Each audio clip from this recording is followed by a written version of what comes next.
नमस्कार, आप देख रहे हैं सत्य हिंदी के रात 8 बजे का बुलेटिन और मैं हूं आपके साथ नूर।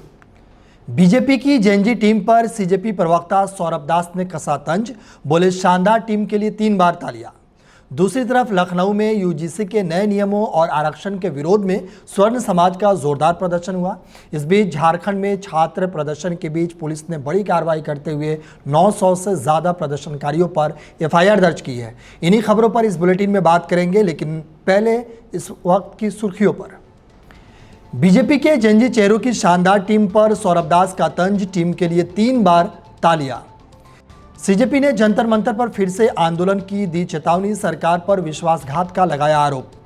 लखनऊ में यूजीसी के खिलाफ स्वर्ण समाज का जोरदार प्रदर्शन, सांसद विधायकों की निकाली सांकेतिक अर्थी। झारखंड में प्रदर्शनकारियों पर पुलिस की बड़ी कार्रवाई, 28 नामजद और 900 अज्ञात प्रदर्शनकारियों पर एफआईआर। शिवसेना सांसद संजय राउत का प्रधानमंत्री नरेंद्र मोदी पर तंज, बोले बिना टेलीप्रॉम्प्टर पूरे वंदे मातरम गाकर दिखाया।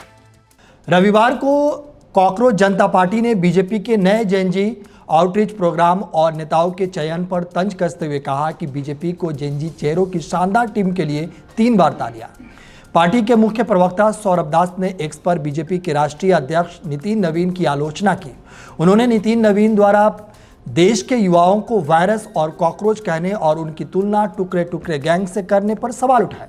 सौरभ दास का यह रिएक्शन तब आया जब बीजेपी ने शनिवार को अपने आने वाले जेएनजी आउटरीच प्रोग्राम को आगे बढ़ाने के लिए खास टीम बनाई है। इस प्रोग्राम का मकसद देश भर के युवाओं के साथ जुड़ाव को मजबूत करना है।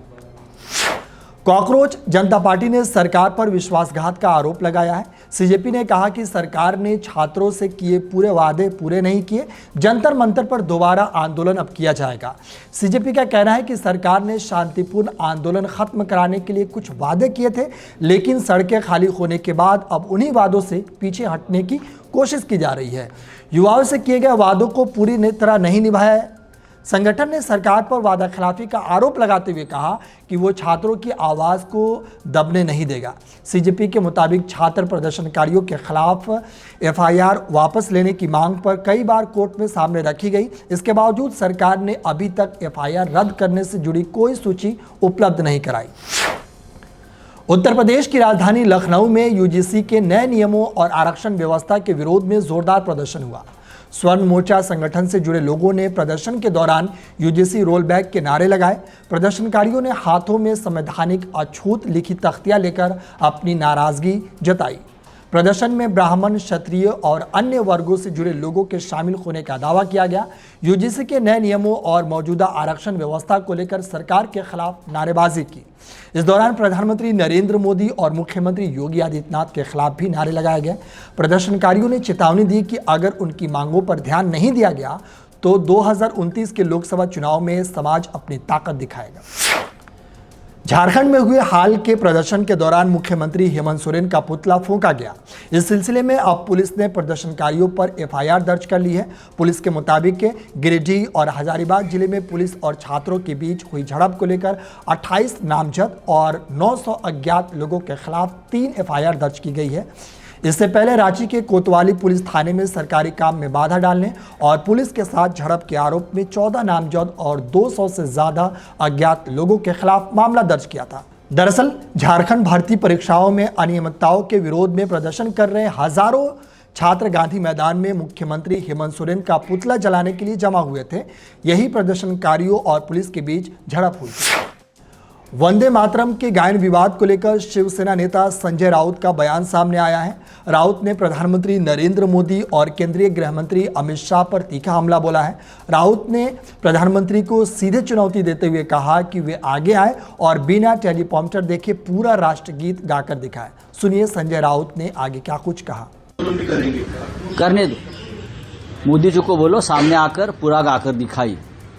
जो उनके जो 6 छंद है विदाउट टेलीप्रॉम्प्टर, पहले जय शाह को सामने लाइए, जय शाह को बोलो गाइए जय शाह को, बाद में मोदी जी गाएंगे, फिर अमित शाह गाएंगे, फिर जतिन राम मांझी गाएंगे।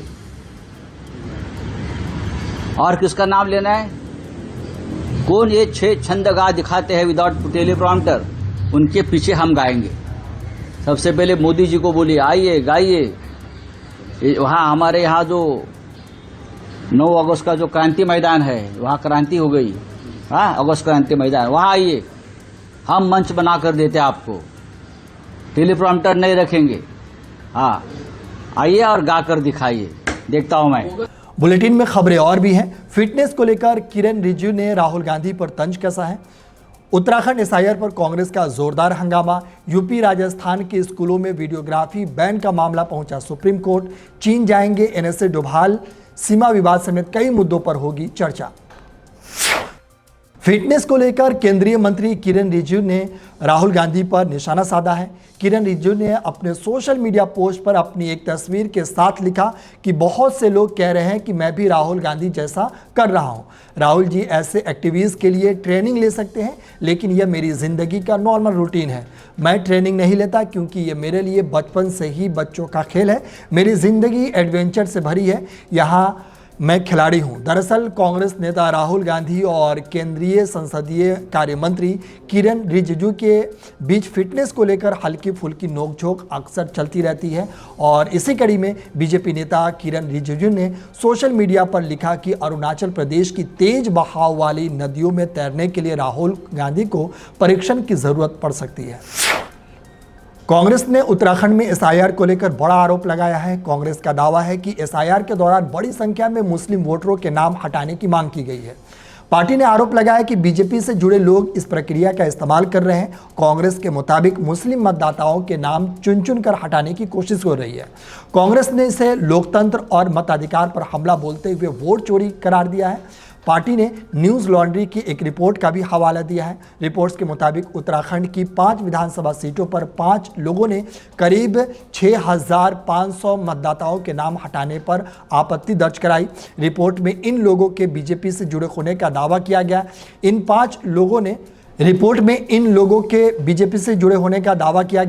इन 5 लोगों ने राज्य की 70 विधानसभा सीटों में सबसे ज़्यादा आपत्तियां दर्ज कराई। जिन मतदाताओं के नाम हटाने की मांग की गई वे सभी मुस्लिम हैं। हालांकि इन आरोपों पर बीजेपी का पक्ष अभी सामने आना बाकी है।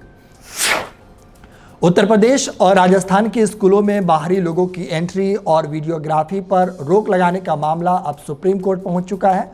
वकील नरेंद्र मिश्रा की ओर से सुप्रीम कोर्ट में याचिका दाखिल कर सर्कुलर रद्द करने की मांग की गई है। इस याचिका में केंद्र सरकार और सभी राज्यों को पक्षकार बनाया गया है। याचिका में कहा गया है कि राज्य सरकार का यह आदेश संविधान के मौलिक अधिकारों का उल्लंघन करता है।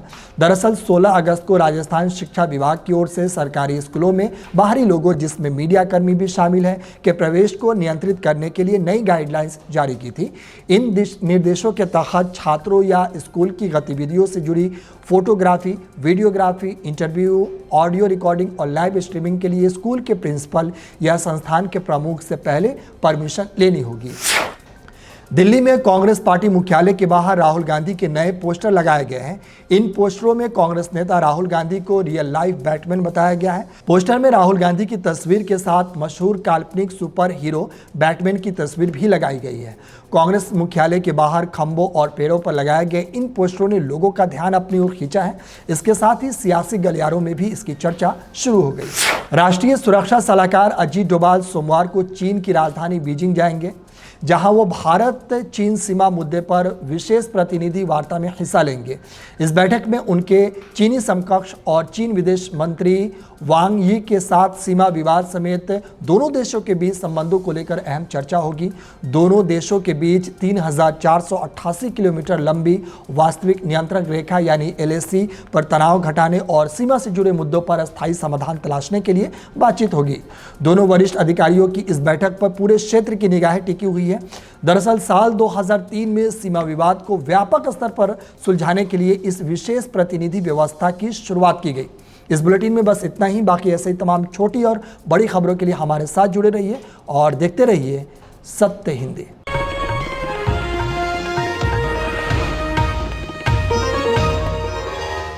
Copyright disclaimer under Section 107 of the Copyright Act 1976. Allowance is made for fair use for purposes such as criticism, comment, news reporting, scholarship, and research. Fair use is a use permitted by copyright statute that might otherwise be infringing.